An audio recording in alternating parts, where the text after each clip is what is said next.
Hello दोस्तों, उम्मीद करती हूँ आप लोग अच्छे होंगे। दोस्तों, अगर आपने हमारे चैनल को सब्सक्राइब नहीं किया है तो प्लीज़ सब्सक्राइब कर लें। खुशहाल परिवार। दो परिवार आमने सामने रहते थे। एक परिवार था अमन का और दूसरा परिवार था पवन का। अमन के परिवार में हर वक्त लड़ाई झगड़ा होता रहता था, जबकि पवन का परिवार मिलजुल कर रहा और हंसी खुशी के साथ रहता था। एक दिन अमन की पत्नी ने अपने पति से कहा, पवन के घर जाओ और देखो कितने अच्छे से हंसी खुशी और मिलजुल कर रहने के लिए वो लोग क्या करते हैं। अमन पवन के घर गया और चुपचाप देखने लगा। अमन ने देखा कि पवन की पत्नी फर्श पर पोछा लगा रही है। अचानक किचन से कुछ आवाज़ आने पर वो किचन में चली गई। तभी पवन एक रूम की तरफ भागा। उसका ध्यान नहीं रहने की वजह से फर्श पर रखी बाल्टी से ठोकर लगने की वजह से बाल्टी का सारा पानी फर्श पर फैल गया।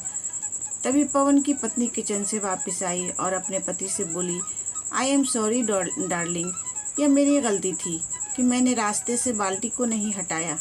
तब पवन ने जवाब दिया, नहीं डार्लिंग, आई एम सॉरी, क्योंकि मैंने इस पर ध्यान नहीं दिया।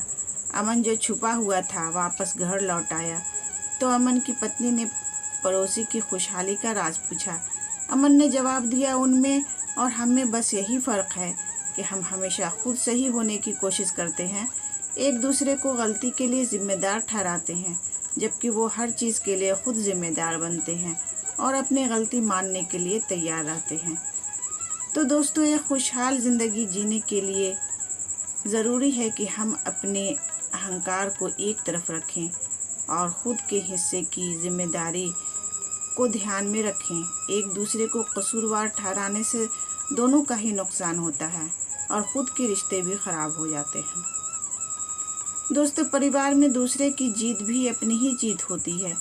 अगर हम बहस करके दूसरे शख्स को नीचा दिखा दें तो ये उसकी हार नहीं बल्कि हमारी ही हार है। तो दोस्तों, उम्मीद करती हूँ ये कहानी आपको पसंद आई होगी। इस कहानी पर आपकी क्या राय है हमें कमेंट करके ज़रूर बताएं। कहानी पसंद आई हो तो लाइक और शेयर करना बिल्कुल भी न भूलें। चैनल पर नए हो तो चैनल को सब्सक्राइब ज़रूर करें। कहानी पूरा सुनने के लिए आपका बहुत बहुत शुक्रिया दोस्तों।